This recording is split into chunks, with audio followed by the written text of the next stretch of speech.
नमस्कार। चुनाव इंडिया में आप सबका स्वागत है। मैं वीरेंद्र चौधरी एक बार फिर से आपके सामने हाजिर हूं अपने दो पैथोलॉजिस्ट जय मुर्ग और तरिक प्रकाश जी के साथ। और हमेशा की तरह भारत के 18वें लोकसभा चुनाव 2024 पर बात करेंगे और उसमें बात का केंद्र होगा आप और कांग्रेस का गठबंधन।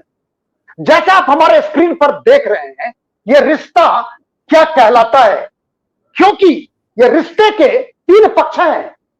समझौता हुआ है 6 राज्यों पे, सीट शेयरिंग होगा 3 राज्यों पे, 2 राज्य पर सिर्फ कांग्रेस चुनाव लड़ेगी और एक राज्य में कोई गठबंधन नहीं। सवाल है यह रिश्ता क्या कहलाता है। जय, सबसे पहले हमारा सवाल आपसे यही होगा। बिल्कुल, देखिए एक बहुत इंटरेस्टिंग मोड पर दोनों पार्टियां आ गई हैं। पहले तो 2013 में आम आदमी पार्टी ने कांग्रेस के वोट खाकर अपने आप को खड़ा किया, मतलब शीला दीक्षित को हराया, कांग्रेस के वोट खाए। लेकिन in politics enemy is friend, and in politics there are no permanent friends and no permanent enemies. तो अब ये एक ऐसा एक एसोसिएशन है जो अब बीजेपी को मात देने के लिए पैदा हुआ है। और आज के हम इस शो में देख रहे हैं कि उनकी कहां कहां पे सिनर्जीज है, कहां कहां पे कुछ राज्यों में एक वोट शेयर होने के बावजूद भी गठबंधन का फायदा नहीं है। तो एकदम निष्पक्ष रूप से कहें तो आज हम इस गठबंधन के फायदे और गैर फायदे वो दोनों इवैल्यूएट कर रहे हैं डेटा के साथ। जी तरिक जी, आप क्या कहेंगे, क्योंकि ये रिश्ता क्या कहलाता है, पहले तो हमें यही बताइए आप। जी वीरेंद्र जी, बहुत नमस्कार।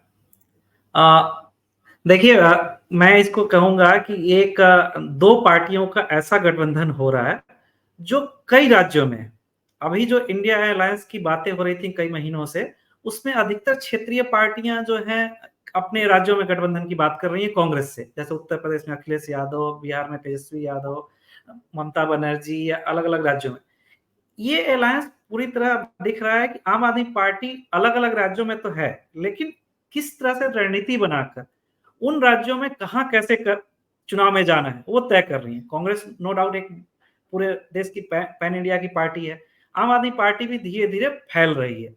उसमें हम अब राज्यवार जब देखेंगे तो उस पर हम चर्चा करेंगे, लेकिन ये एक रणनीति के तहत हुआ है जी, और अब ये चुनाव में कितना फायदा करेगा इसको समझेंगे।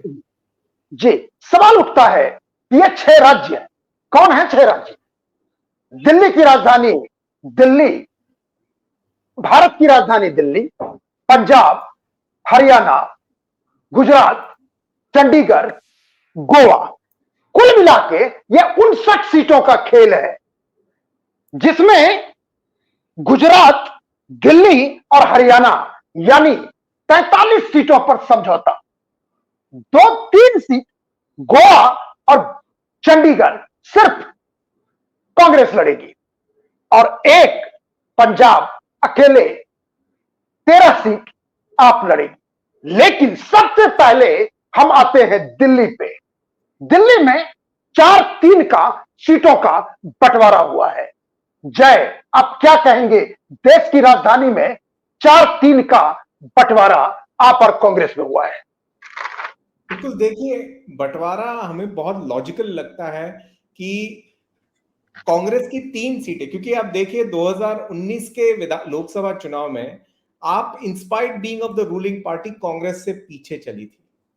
तो अब 20 के विधानसभा चुनाव में क्लियरली दिख रहा है कि आपकी बढ़त काफी है। कांग्रेस 5% पर सिमट के रह गई है। लेकिन ये जो प्रोपेंसिटी होती है कि एक लोकसभा चुनाव में कांग्रेस बढ़ती है, उस प्रोपेंसिटी को मद्देनजर रखते हुए इस गठबंधन में कांग्रेस को 3 सीटें मिली है, कांग्रेस और आपको 4 सीटें मिली है।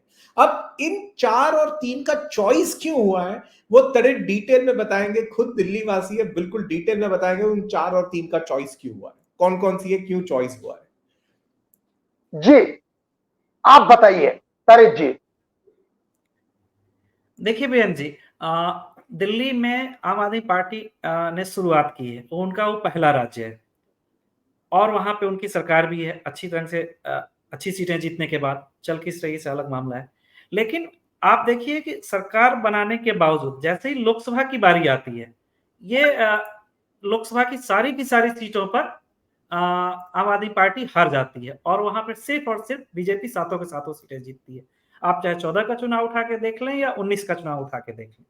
जैसा जय ने बताया, 19 में चुनाव में साफ तौर पे दिख रहा है कि आम आदमी पार्टी और कांग्रेस बीजेपी से बहुत पीछे थी, लेकिन दोनों का वोट शेयर जोड़ दें तो लगभग 40% के आसपास। 20 में जब विधानसभा चुनाव होते हैं कांग्रेस कम हो जाती है, लेकिन आम आदमी पार्टी का वोट शेयर इतना ज्यादा पड़ता है कि दोनों का वोट शेयर मिला दें तो लगभग 58% होता है, जो बीजेपी से लगभग 18% आगे है। ये साफ तौर पे दर्शाता है कि अगर दोनों पार्टियां अलायंस मिलकर करती हैं और बीजेपी के सामने सिर्फ एक ही कैंडिडेट अगर जाता है तो जीत की संभावना बन सकती है। वैसे दिल्ली में अगर बात करें तो चुनाव में माहौल अलग ढंग का होता है, विधानसभा में और लोकसभा में। लोकसभा में एक अच्छा खासा वोट शेयर देखिए बीजेपी गेन करती है, लेकिन विधानसभा में पीछे रह जाती है, वो एक मुद्दा है। इसके अलावा मैं दिल्ली पे थोड़ी और चीजें ऐड करना चाहूंगा कि जो अभी आम आदमी पार्टी ने 4 सीटों पे कैंडिडेट अनाउंस तो कर दिए हैं, कांग्रेस ने अभी नहीं किया है। जो 4 सीटें आम आदमी पार्टी ने भी अनाउंस की हैं वो क्या खास है?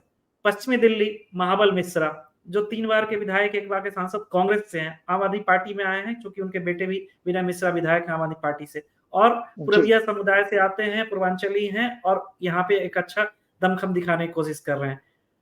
पूर्वी दिल्ली से कुलदीप कुमार, वो भी विधायक हैं कोंडली विधानसभा से, जिनकी काफी चर्चा हो रही है कि उनके पिताजी अभी भी झाड़ू लगाते हैं, लेकिन वो वाल्मीकि समाज से आते हैं और वो एक सिस्टम बीजेपी का आम आदमी पार्टी कह रही है कि देखिए हमने जनरल सीट पे एक एससी उम्मीदवार को उतारा है।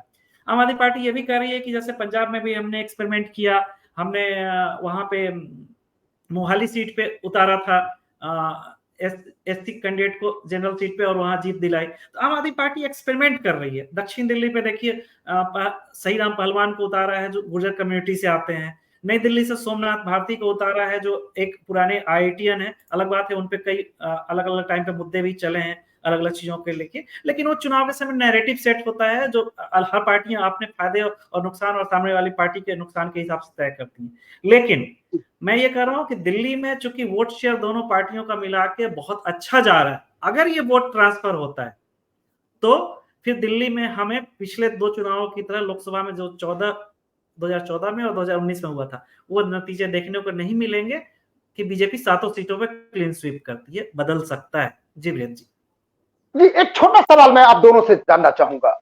दिल्ली के चुनाव का यदि आप पैटर्न देखें तो लोकसभा का जब चुनाव होता है तो बीजेपी 50% से ज्यादा वोट पाती है, 57% हो या 56% हो, लोकसभा की बात कर रहा हूं, और आप कांग्रेस बिल्कुल नीचे आ जाती है। फिर जब विधानसभा का चुनाव होता है तो आप यानी अरविंद केजरीवाल बीजेपी की तरह सीधे 50% पार हो जाते हैं। मेरा सवाल यह है कि आपको नहीं लगता है कि दिल्ली की जनता या मतदाता बड़ा ही चालाक है? दिल्ली में चाहिए केजरीवाल और देश में चाहिए मोदी। क्या कहेंगे आप जय? बिल्कुल, देखिए दिल्ली की जनता ने एक्चुअली पहले भी अलग तरीके से वोट किया है। जैसे कि 1999 के 98 के चुनाव में जब शीला दीक्षित पहली बार आई, वो प्याज वाला चुनाव बीजेपी दिल्ली हार गई, लेकिन 99 के लोकसभा चुनाव में बीजेपी ने दिल्ली की साथ ले ली थी। लेकिन 2003 और 2008 दोनों 2003 और 4 और 8 और 9 ये 2 चुनाव ऐसे थे कि लोकसभा में भी कांग्रेस, विधानसभा में भी कांग्रेस। 2014 से वापस वो वाला ट्रेंड वापस आया है कि विधानसभा में एक पार्टी और लोकसभा में दूसरी पार्टी। तो कहीं ना कहीं वो ट्रेंड अभी भी चल सकता है, लेकिन to give credit to what तड़ित इज सेइंग कि एक कंटेस्ट तो आएगा दिल्ली में, जो पहले ऐसे 0 हॉर्स रेस आप देख रहे हैं, मतलब 1 हॉर्स रेस है 2019, वो 1 हॉर्स रेस नहीं होगा, कुछ सीटों पे कंटेस्ट आ जाएगा, चैलेंज आ जाएगा। जी, अब हम आते हैं दूसरा राज्य। वो राज्य है गुजरात। बड़ा ही महत्वपूर्ण राज्य है गुजरात, जहां से देश के प्रधानमंत्री भी आते हैं, जहां से देश के गृह मंत्री भी आते हैं। और नरेंद्र मोदी के अराइवल में गुजरात में बीजेपी हमेशा से मजबूत रही है। 95 के बाद आप आंकड़ा देखेंगे तो तकरीबन लगातार भाजपा की सरकार रही है। सिर्फ थोड़े दिन के लिए शंकर सिंह बघेला आते हैं, लेकिन वो फिर बैकग्राउंड में चले जाते हैं। 2014 में और 2019 लोकसभा चुनाव में लगातार भाजपा 26 का 26 सीट जीत जाती है। और हद तो तब हो जाती है कि जब पिछला विधानसभा चुनाव होता है तो विधानसभा चुनाव में भी कांग्रेस अपने लोएस्ट नंबर पर पहुंच जाती है। लेकिन अब की बार आप और कांग्रेस में समझौता है। आप लड़ेगी एक सीट पे, अब 25 पे कांग्रेस। सवाल उठता है जय कि क्या वो 60% का जो नरेंद्र मोदी का आंकड़ा है, 26 का 26 का रिकॉर्ड है, क्या उस रिकॉर्ड पे कहीं से भी डेंट लगने की संभावना आपको दिख रही है इस गठबंधन से? देखिए 2019 में तो 14 में ऑलमोस्ट 59-60% वोट था गुजरात में, 19 में बढ़ के 63 हुआ है। 22 के चुनाव में आप देखें, एक्चुअली आपने एंटी बीजेपी वोट खाया है। आप दोनों को जोड़ दे, देखिए ऊपर हमने आंकड़ा लगाया 40% हो रहा है, जो हर विधानसभा चुनाव में वैसे कांग्रेस का वोट होता था गुजरात में। बीजेपी 50, कांग्रेस 40, उतना ही 9-10% का अंतर, लगभग वही आप और कांग्रेस ने मिलकर कमाया है। तो अब अगर हम देखें कि अभी का जो लोकसभा चुनाव है उसमें सीट डिस्ट्रीब्यूशन ऐसे हुआ कि आप 2 पर लड़ने वाली हैं, कांग्रेस 24 पर। तो इंपॉर्टेंट डिस्कशन यही है कि आपने वो 2 सीटें क्यों चुनी। एक तो बहुत इंटरेस्टिंग है, एक्चुअली ये जो वोट शेयर है 22 का, उसके हिसाब से 2/3 1/3 होना चाहिए था, 2/3 कांग्रेस 1/3 आप, लेकिन आप 2 पर ही राजी हुई है क्योंकि इन जनरल लोकसभा चुनाव में कांग्रेस का वोट शेयर बढ़ता है। दूसरा, वो 2 सीटें कौन सी बहुत स्ट्रेटेजिक है, एक है भरूच और एक है भावनगर।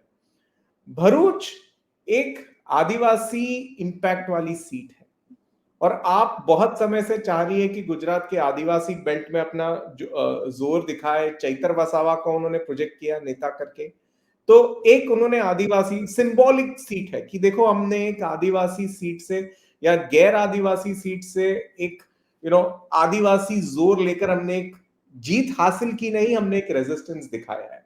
तो एक है वो सिंबलिज्म उस सीट भरूच का। दूसरी सीट जो इन्होंने ली है वो है भावनगर, जहां पे एक्चुअली विधानसभा चुनाव में ही आप कोली समाज में काफी पैंठ बना चुकी थी।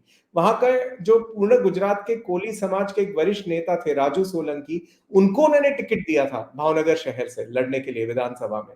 और उन्होंने ऑफकोर्स जीतू वाघानी पर आरोप लगाया जो पाटीदार समाज से थे और वहां पे बीजेपी के नेता थे कि इन्होंने मतलब नकली फर्जी पर्चे बंटवाए मेरे नाम के कि मैं वापस ले रहा हूं मेरा चुनाव वगैरह वगैरह, एक कंट्रोवर्सी हुई थी।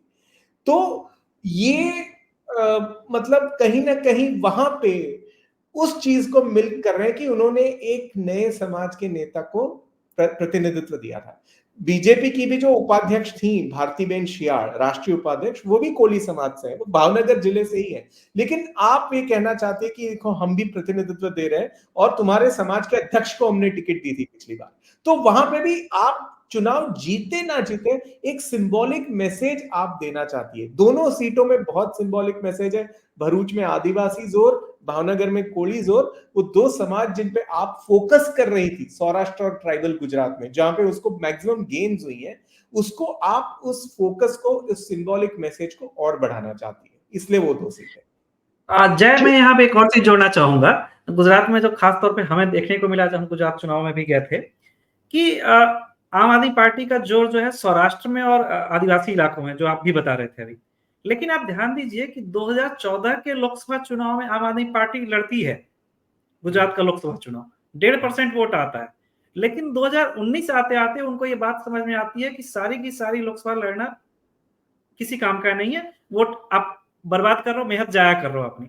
तो वो 5 सीटों पर लड़ने की प्लानिंग करती हैं। लेकिन जब चुनाव एक्चुअल में आता है 2019 का महीना, उस वक्त तो पीछे हट जाती है। 2019 का चुनाव आम आदमी पार्टी लड़ती ही नहीं, लड़ती नहीं। फिर 22 में लड़ती है विधानसभा का चुनाव, जो हम अपने ग्राफिक्स में दिखा रहे हैं दर्शकों को। देखिए 2019 के चुनाव में आम आदमी पार्टी 0%, वोट लड़ाई चुनावी नहीं लड़ी, उसके पहले 14 में लड़ती है जबकि, और 22 में जब आती है तो देखिए उनको लगभग 13% वोट मिलते हैं और 4 विधानसभा की सीटें भी जीतती हैं।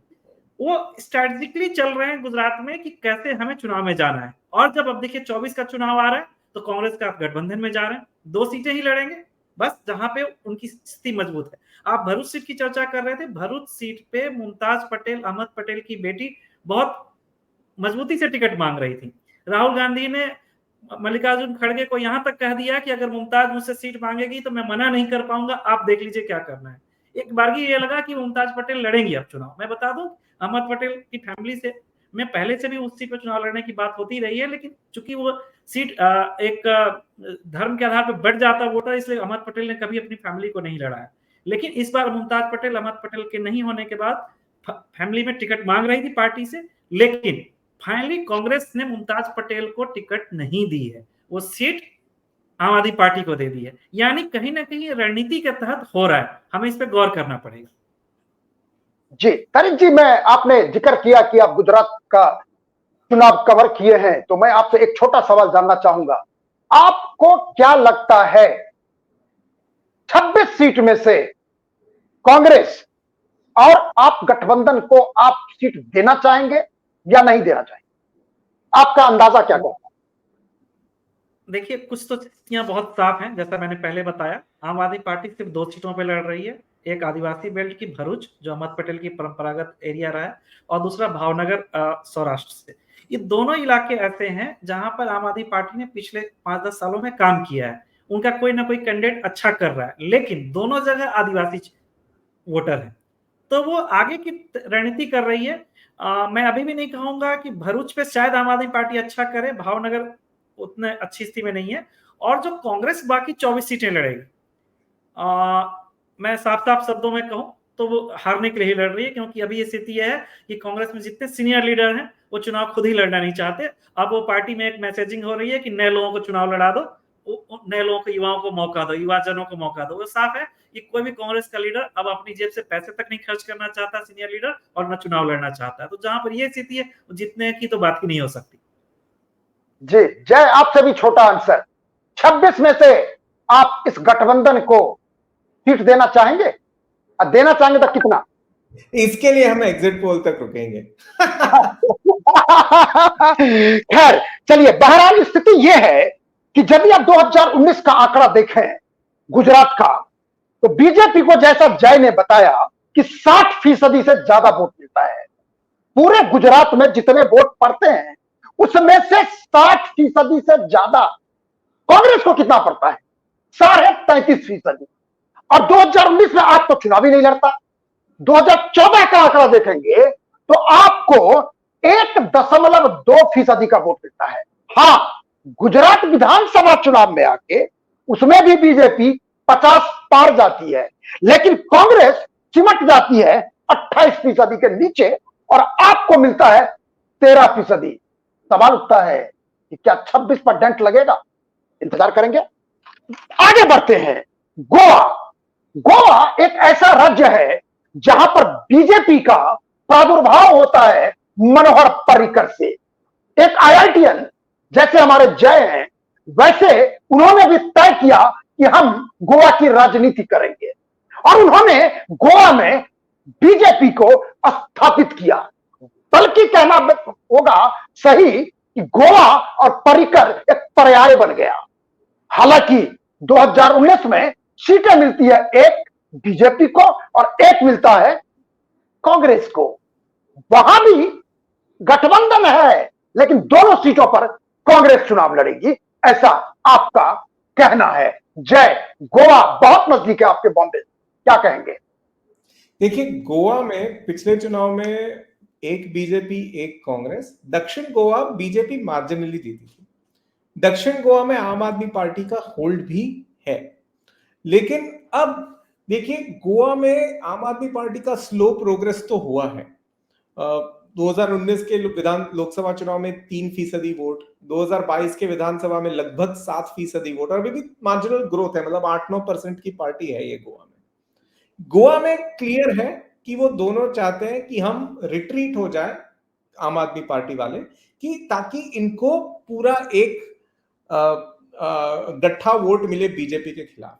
इसे देखें 2022 का जो है हमने आप और कांग्रेस का वोट शेयर कंबाइन करके दिखाया, बहुत नजदीक है।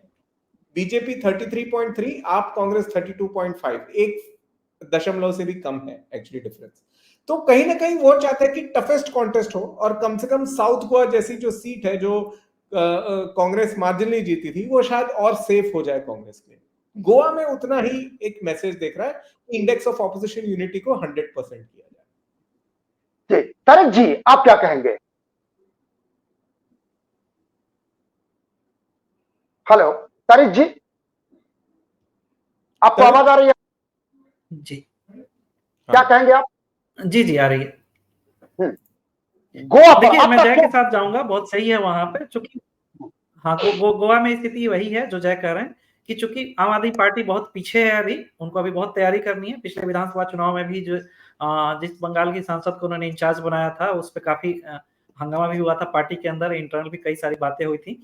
तो अभी गोवा में आम आदमी पार्टी को अपने संगठन तौर पर बहुत कुछ करने को है, इसलिए उन्होंने कांग्रेस को दोनों सीटें दे दी हैं कि हम चुनाव नहीं लड़ेंगे, छोड़ा है। अलग बात है, पीछे खबरें आ रही थी कि आम आदमी पार्टी के संगठन में काफी लोग नाराज भी हैं कि कम से कम एक सीट तो आम आदमी पार्टी को लड़ना चाहिए था, लेकिन बीजेपी को टक्कर देने के हिसाब से इन्होंने गठबंधन में दोनों सीटें कांग्रेस के लिए छोड़ी हैं।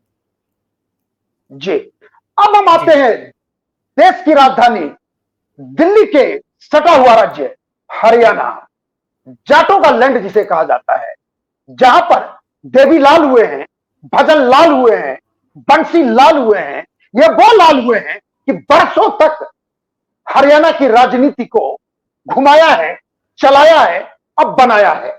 लेकिन नरेंद्र मोदी के आगमन ने 2014 में एक नया संदेश दिया राजनीति के मैदान में हरियाणा में, यानी नॉन जाट चीफ मिनिस्टर होगा मनोहर लाल खट्टर।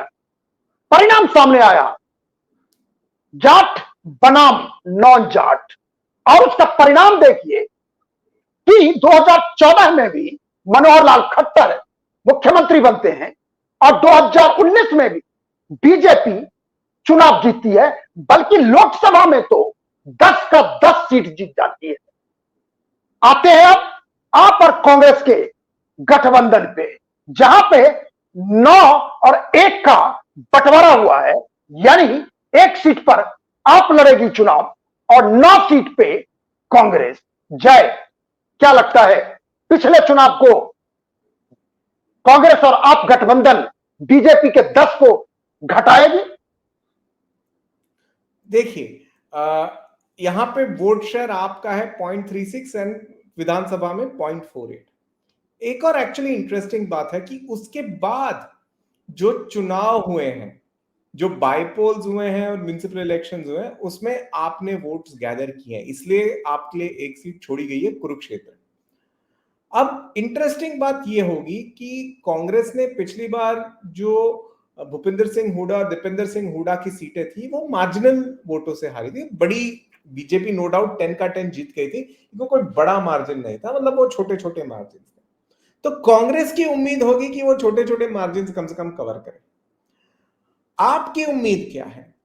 आपने अक्रॉस हरियाणा एक बेस बनाया है अपना खुद का, जो एक्चुअली 2014 में भी था, लेकिन जब मोदी वेव आए तो थोड़ा कम हो गया। योगेंद्र यादव की भी उम्मीद थी कि वो गुड़गांव से, हरियाणा से ही, अपने राज्य से आपका उम्मीदवार बन के जीतेंगे, गुड़गांव से चुनाव लड़े वो लोकसभा का। तो कहीं ना कहीं आप अपना वो केजरीवाल जो खुद हरियाणा से है, तो एक उनका मान सम्मान रखने के लिए भी 1 सीट छोड़ना बनता है। तो वो 1 सीट अपना एक सिंबॉलिक जीत कि भाई केजरीवाल के अपने राज्य से भी हम कुछ हैं, कुछ दिखा सकते हैं, आप जरूर। जय इसमें इंटरेस्टिंग वोट शेयर का भी है, जिसपे आप बताना चाहें। मुझे लगता है कि अभी जो हरियाणा में बीजेपी की सरकार चल रही है, उसमें एक प्रमुख पार्टी इसमें जो दिख रही है वो उसके साथ है, जेजेपी और जेजेपी, और उन दोनों का वोट शेयर मिला दें अगर लोकसभा चुनाव में दोनों साथ जाते हैं तो।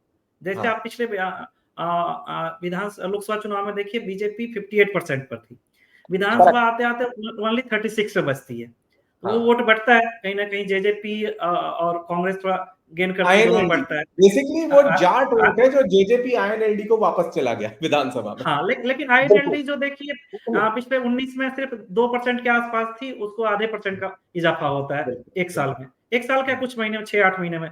हमने ये 2020 लिखा है, क्योंकि ये दिसंबर जनवरी में चुनाव हुए थे हरियाणा में महाराष्ट्र के साथ।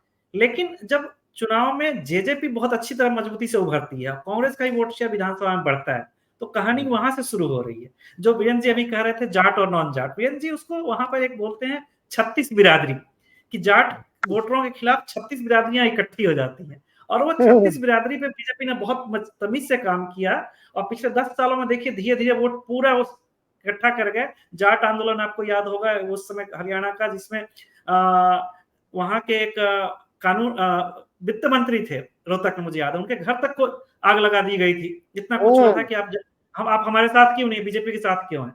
लेकिन उसका बीजेपी ने बड़े उसके साथ संयम से काम लिया और 36 बिरादरियों को धीरे धीरे इकट्ठा किया, जिसका असर आप देखते हैं कि 10 के 10 लोकसभा सीटें बीजेपी लेके जाती है। लेकिन आज की तारीख में अगर आप जब जाते हैं तो हरियाणा ने आम आदमी पार्टी, ठीक है, सिंबॉलिक दिया गया है सुशील गुप्ता को कुरुक्षेत्र से टिकट, क्योंकि बानिया समुदाय से आते हैं, बानिया समुदाय से पिछली बार उनको राज्यसभा भी दी गई थी, केजरीवाल भी वहीं से हैं, तो एक सिस्टम बनाने की कोशिश की जा रही है। लेकिन बीजेपी अभी भी अगर जेजेपी के साथ मिलकर जाती है तो अगेन मैं कह रहा हूं 50% से ज्यादा वोट वहां पे इस गठबंधन के खाते में रहेगा। शायद एक आधा सीटें बीजेपी वहां जेजेपी को भी दे, देखते हैं किसको देती है, कहां से, हो सकता है रोहतक दे या जींद दे, जहां से भी। एक तरफ ये है, दूसरी तरफ कांग्रेस जो है हुडा के पीछे खड़ी है, वहां शैलजा भी एक अलग यात्रा निकाल रही है, हुडा भी एक अलग यात्रा निकाल रहे हैं। लोकसभा में कांग्रेस में 2 फाड़ है, जबकि कांग्रेस के लिए अच्छा समय था कि एकजुट होकर के बीजेपी को यहाँ टक्कर देती, क्योंकि खट्टर सरकार के खिलाफ वहां पर काफी एंटी इनकम्बेंसी है। अब देखना होगा कि लोकसभा चुनाव में कांग्रेस की रणनीति क्या होती है, क्योंकि बीजेपी के सामने वही 9 सीटों पर लड़ेगी, और विधानसभा में रणनीति क्या होती है, क्या एंटी इनकम्बेंसी खट्टर सरकार के खिलाफ का वो फायदा सिर्फ राज्यसभा विधानसभा चुनाव में उठा के मुख्यमंत्री बनने तक वहां के लीडरशिप सोच रही है जो हुडा फैमिली है, या फिर लोकसभा में भी कुछ करते हैं। ये इंटरेस्टिंग होगा हरियाणा में। जी, जय और तरिक दोनों ने कहा है कि केजरीवाल को सीट देना एक सिंबॉलिक है। सवाल है कि क्या वो सिंबॉलिज्म एक्चुअलिज्म में बदलेगा, इसके लिए तो इंतजार करना पड़ेगा। आगे बढ़ते हैं। अब तक हमने 4 राज्यों का विश्लेषण, आंकड़ों का, राजनीति का आपके साथ किया है, यानी दिल्ली, गुजरात, गोवा और हरियाणा। पंजाब बाकी है, ध्यान रखिएगा, मैं तुरंत आऊंगा, लेकिन उससे पहले चंडीगढ़ चलते हैं, क्योंकि वहां से लगातार 2 बार भाजपा की उम्मीदवार किरण खेर लोकसभा जीती है। हालांकि अब की बार चर्चा यह है, हो सकता है कि युवराज आएंगे, युवराज सिंह, हो सकता है कंगना रनौत को चंडीगढ़ से लड़ाया जाएगा, लेकिन तय नहीं है अभी। बहरहाल आप और कांग्रेस ने तय किया है कि वहां से कांग्रेस बीजेपी का मुकाबला करेगी। जय, चंडीगढ़ क्या कहेंगे आप? देखिए, चंडीगढ़ अभी कंट्रोवर्सी में भी रहा है मेयर के चुनाव पर, लेकिन बहुत इंटरेस्टिंग बात है, 2014 में जब गुल पनांग लड़ी थी, आम आदमी पार्टी को रिस्पेक्टेबल वोट्स मिले थे, ऑलमोस्ट आई थिंक 17% से ऊपर इन चंडीगढ़।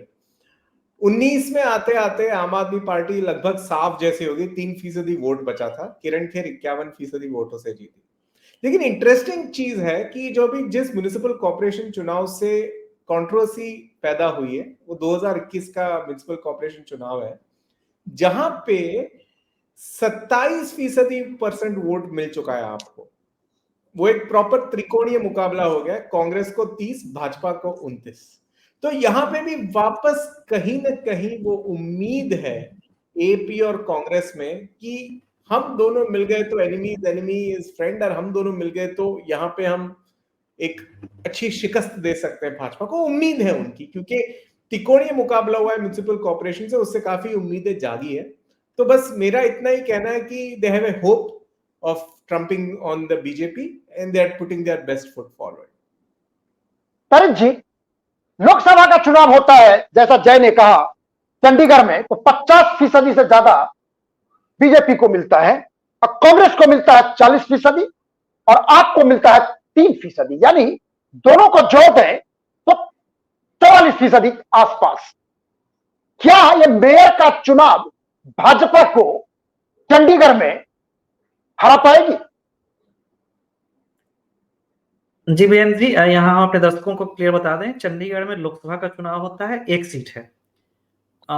विधानसभा वहां नहीं है, चूंकि वो उसमें आता है यूनियन टेरिटरी में, इसलिए वहां पे हम कंपेरिजन जो कर रहे हैं मेयर के चुनाव, जो वहां कॉर्पोरेशन के चुनाव है उसको लेकर के, मेयर का चुनाव एक अलग है।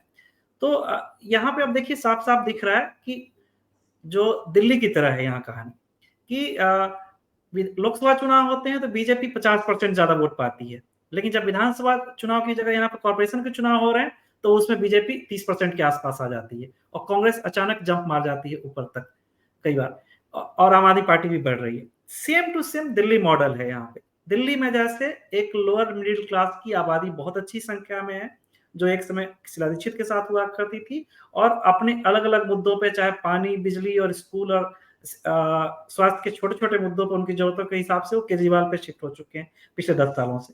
वैसे ही यहाँ पे भी हो रहा है। चंडीगढ़ में आप देखेंगे अलग अलग सेक्टर्स हैं और उसमें जो रहने वाले लोग हैं वो पूर्वांचल से अलग अलग जगहों से आकर के वहां छोटे छोटे कार्यों में लगे हुए हैं। वो एक क्लास वोटर जो है वो फिर आम आदमी पार्टी को एक बढ़ने की रास्ता दे रहा है।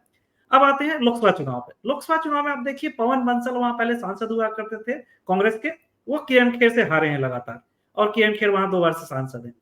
भले ही बीजेपी कैंडिडेट किरण खेर को रखे या बदले, बीजेपी के वोट शेयर में नहीं फर्क पड़ने वाला। फर्क कहां पड़ रहा है? कांग्रेस और आम आदमी पार्टी के वोटर पे।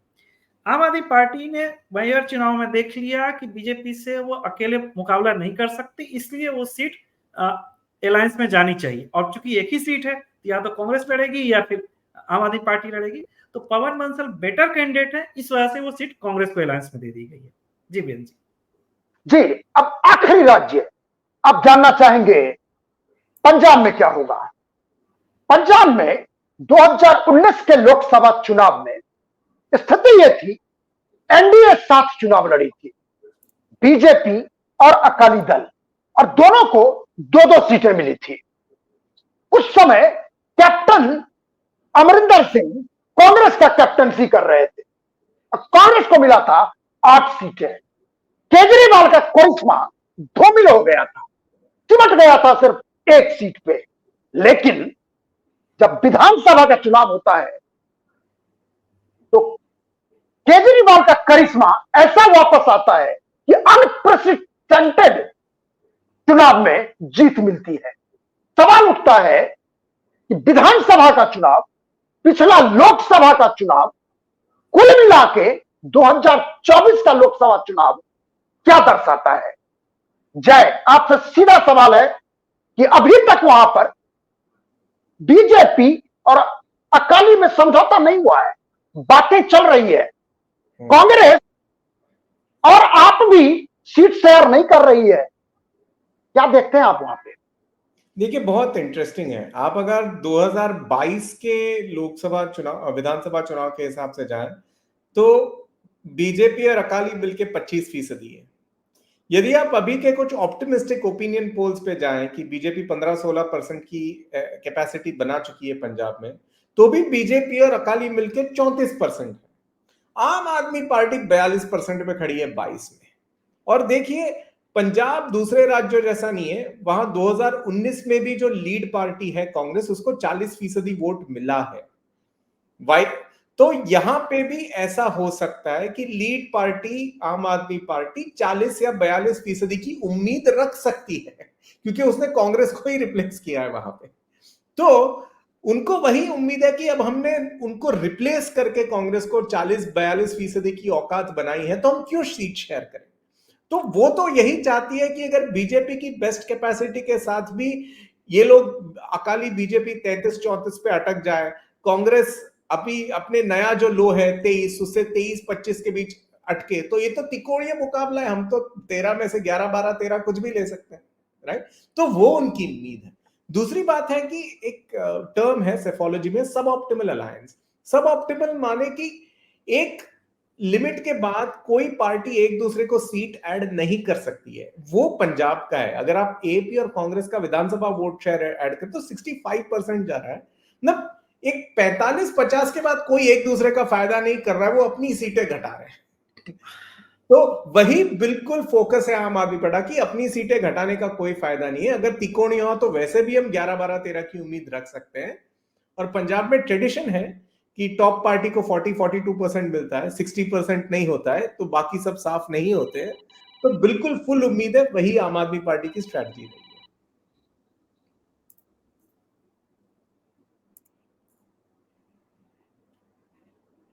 जैक, यहाँ पे और मैं कह रहा था कि यहाँ पे और ध्यान दें आप।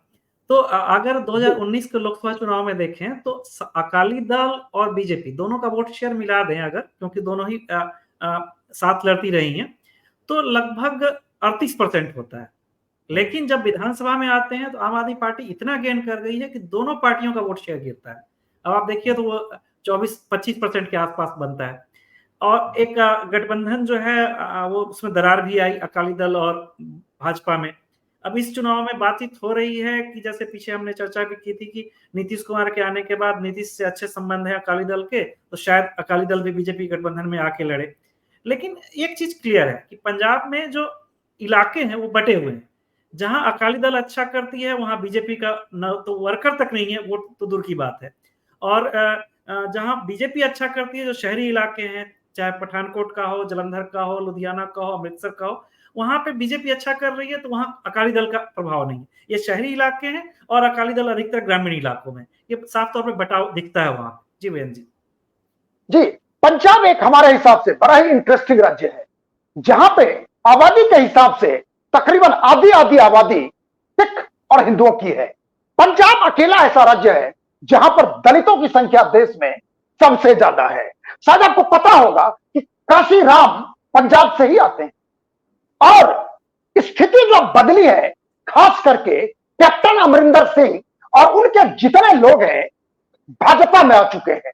प्रयास यह है कि जाट सिखों में बीजेपी का पेनिट्रेशन हो, क्योंकि जो भी वोट बीजेपी को मिलता है वो इलाकों में मिलता है जहां पे हिंदू बहुसंख्या में है। और यही कारण है कि पिछले बार भी 13 में से आप देखेंगे 3 सीटों पर बीजेपी चुनाव लड़ी थी और 13 पे अकाली।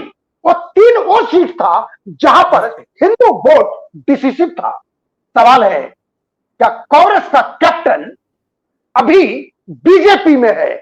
क्या वो कैप्टन कुछ जाट सिखों में बीजेपी के लिए पैठ बना पाएगा?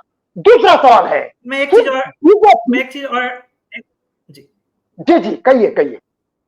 मैं सॉरी बीच में आ गया। मैं ये कहना चाहूंगा कि देखिए एक सवाल बहुत अच्छी तरह से उठ रहा है कि जब ये आम आदमी पार्टी हर जगह समझौता कर रही है, कांग्रेस से गठबंधन में जा रही है, तो पंजाब में क्यों नहीं है? या बीजेपी कहती है कि देखो ये हर जगह कर रहे हैं लेकिन यहाँ डर गए, होता नहीं है। या हारने वाले हैं, ऐसा मैसेजिंग हो रही है क्या कि आप देखें तो आम आदमी पार्टी वहां रूलिंग पार्टी है, सबसे मजबूत स्थिति में है, विधायकों की संख्या में, वोट शेयर की संख्या में। पिछले लोकसभा के चुनाव नहीं, मैं विधानसभा चुनाव के मुकाबले बात कर रहा हूँ। और कांग्रेस नंबर 2 की पार्टी है।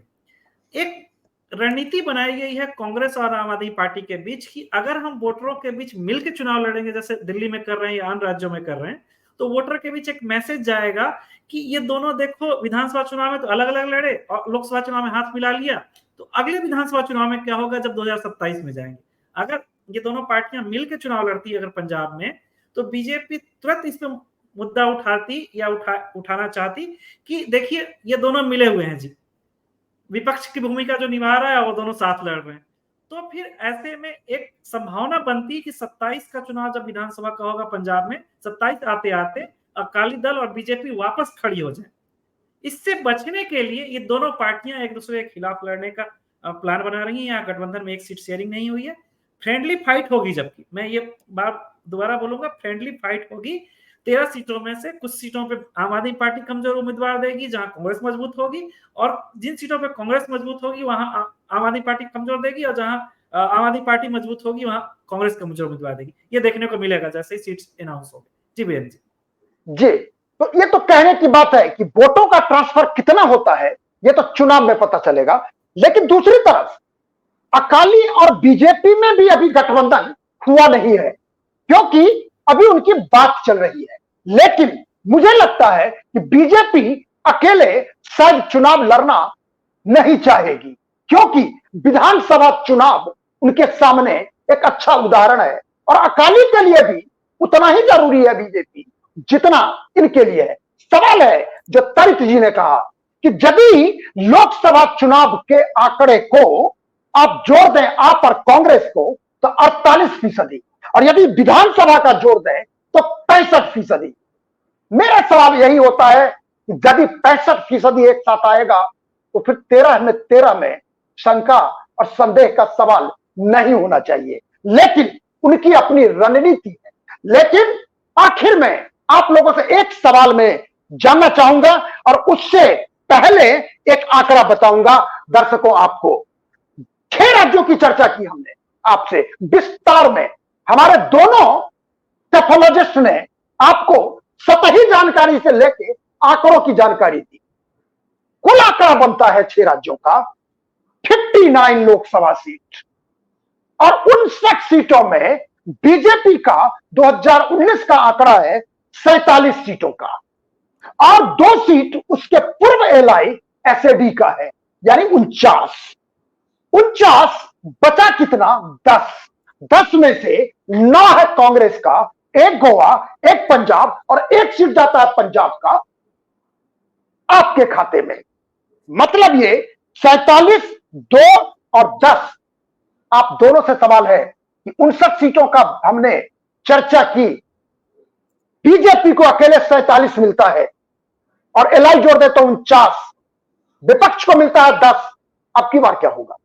आप दोनों से हमें एक उत्तर चाहिए। जय, पहले आप बताइए।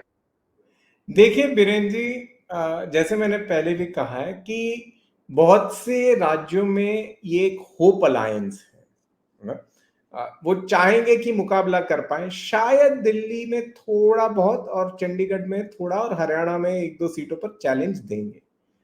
तो मुझे लगता है maximum impact 3 to 4 seats, not मोर।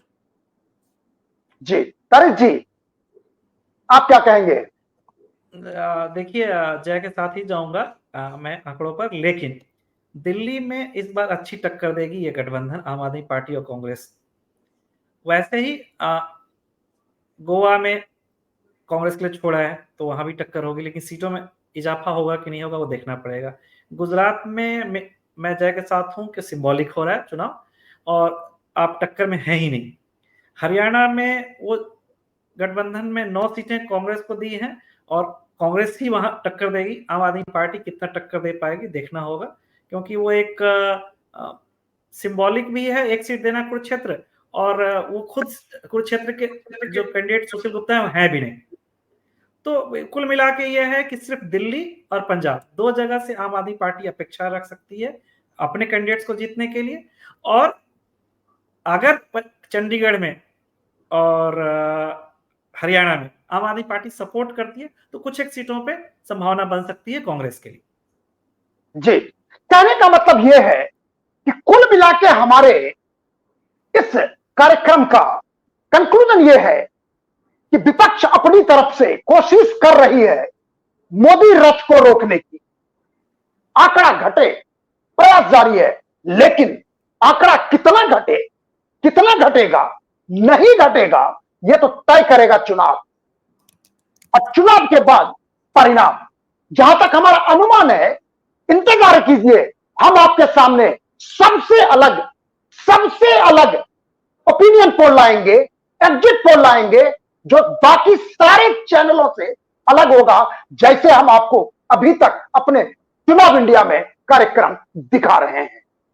आप हमेशा हमारे कार्यक्रम को देखते रहिए, और हम आपको सबसे अलग सटीक चुनावी चर्चा आंकड़ों पर आधारित दिखाते रहेंगे।